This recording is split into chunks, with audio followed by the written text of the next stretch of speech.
This video is from the course Introduction. It's designed for complete beginners and assumes you have no knowledge of the subject matter. If you are interested in more beginner, intermediate, or advanced content, check out our website SUBMETA.io.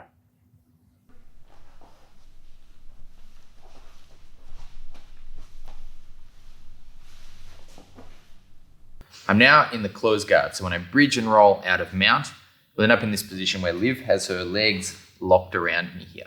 Okay, so it's actually kind of similar to the mount, but now that I'm on top. And similar to that, Liv potentially still has access to submit me. She is occupying the space between my legs and my shoulders. So it's actually, I'm not out of danger yet. I am not, even though I'm on top, my aim from here is not to try to submit Liv. In fact, by doing so, I'll usually put myself in a worse position. So the first thing to think about here is do not try to submit your opponent in the closed guard. You want to open the closed guard. So I want Liv's legs to open so that I can then start to pass and get past the legs. Right? Once I'm past the legs, I can occupy the space between Liv's hips and her shoulders, and I can start to attack her.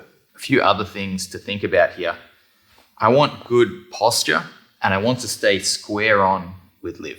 So when my posture is broken, if I'm down here, Liv can start to isolate my limbs and start to attack. Okay, so she might look to attack my arm or some other submissions from here.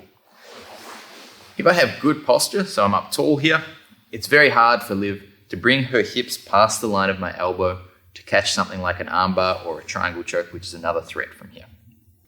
Another thing to think about is the angle. Okay, so Liv might want to start moving her hips out to the side here. When her hips are out to the side, she starts to move more towards isolating a single arm of mine. Okay, so you can imagine when I'm front on, I can use both arms to block. I can use one arm to block the other arm. When she starts getting out to the side, I'm starting to lose the ability to use my free arm to actually save myself from having that arm attacked. So anytime Liv does get an angle on me, I usually want to try to square up before I mount my attack, which is to try to open the close guard. The last piece of advice is you want to have both arms in, both arms ready to block, okay? If you start trying to reach one arm underneath, especially from a position like this, and Liv can now isolate that one arm more again, okay? So it's much better to have both arms in front and not reaching an arm through so that you can use one arm to protect the other arm. So now that we know how to stay safe from here, I'm going to work to open the closed guard. The first thing I'm going to do is look to get posture. So I'm going to swim both arms in and place them on the armpit. Okay. Once I have my hands on the armpit, I can start to straighten my arms out like so. Okay. So if my arm's straight, elbows flared out slightly. If Liv tries to pull me back down from here, you can see the structural strength of my arm being straight. The force goes through my bones, and that's quite strong.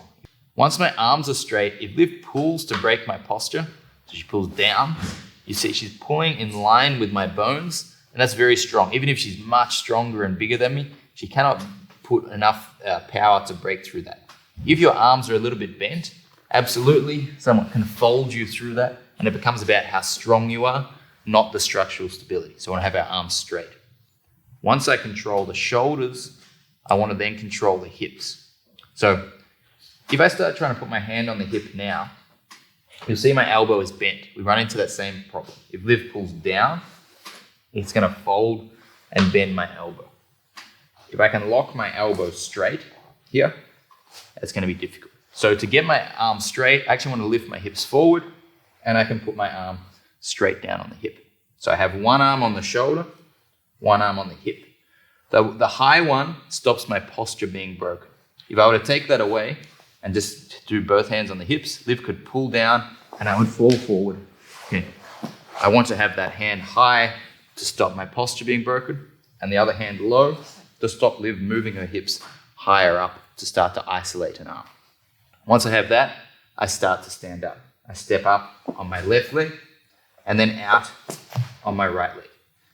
I lean away so that my arm can stay straight, and this is starting to put pressure on Liv's legs. It's starting to make it easy to open the guard. Okay, so I'm actually putting weight through my hand. I want to slide my hand back, push just below the shin, down along the length of my thigh. This will open the legs, and we'll now open the closed guard. I'm going to put my knee over the top of the leg to stop her from being able to close her legs again. So I want to talk more now about how we're opening the legs. You can see Liv's got her feet crossed behind my back, and that can be, it's two legs hooked together. It's quite difficult to actually separate. So we need to have good pressure to be able to do this. A few things are going to make that more likely. First of all, I'm standing up. So as soon as I stand up, there's more pressure on the legs. Now she has to carry her own weight through her legs. It's putting pressure on the structure. Okay, so the fact that we're standing up makes it a lot easier to open in and of itself. Because the feet are crossed like this, the more you just want like maximum tension in the structure. So the feet are crossed. If you can be pushing and putting tension like that, it's going to be much easier to separate at the feet. That's where it's going to unlock at the feet. So we want to make sure that does occur. So in addition to standing up, I'm having pressure pushing on the hip. We really need that hand on the hip. Otherwise, if we had two hands high, there's much less pressure on the legs. But when one hand is on the hip, pressuring down, I'm putting extra pressure on the feet here that are trying to stay locked, okay?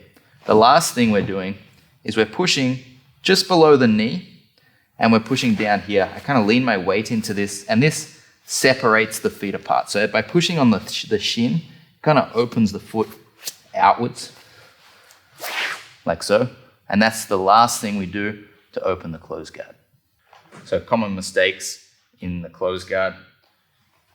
First off, keeping two hands high the whole time and not changing to the hip, or putting hands at the hips and not taking control of your posture. Both of these are bad in the long run, because if I'm down here, I'll get my posture broken. If I'm up high, Liv can start to climb her legs. Okay. So although we start high to get our posture, we want to work towards having one arm high, one arm low. And then the next common mistake is not standing up, okay? Or trying to open the guard from here. Some people try to use their elbows here. This is just pain that I'm causing. I'm not actually going to use leverage to open here. I want to stand up so that I can make this move work. Other common mistakes, leaving your arm high and not controlling the hip. So my opponent can start to attack an armbar. Reaching one arm underneath the legs, where my opponent can attack a triangle. Bending your elbows as you go to get up. So it's very common. I see people, they get good structure, and then when they go to stand up, they do this. Okay. As soon as my elbows bend, my opponent can break my posture.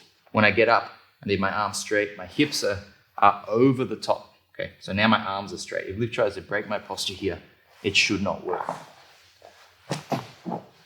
Lastly, once I'm up, when I remove this hand, I want to lean away, so it's hard for Liv to reach my posture. Okay? If I stay here, she can pull me down as soon as I remove that up. So we're going to be removing it. I want to lean away so she can't actually get my posture.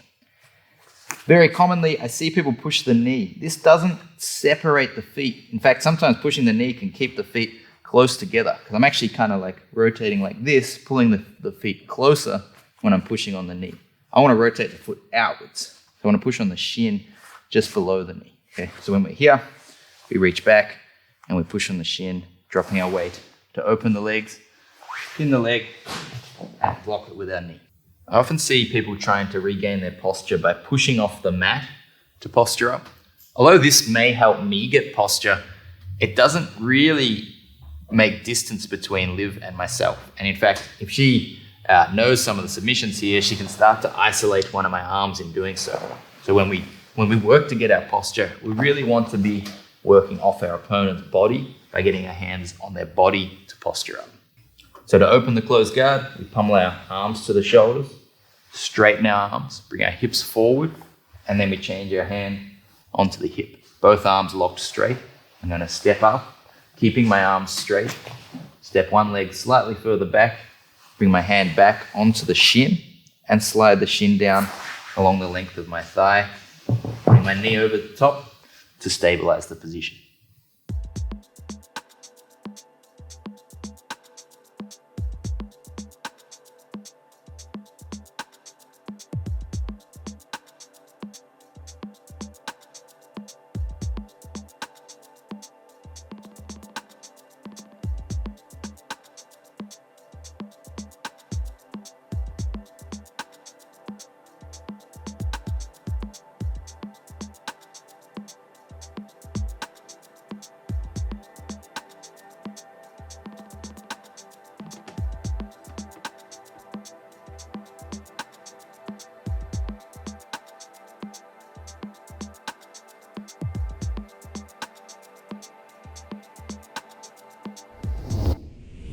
hope you enjoyed this video from the course Introduction on SUBMETA.io. If you go to SUBMETA.io, you can watch this course for free, uninterrupted, with exercises to help you with recall. Also for free, we have the follow-up course to this, Foundations 1 Escapes, which builds on the content you'll be learning in this course.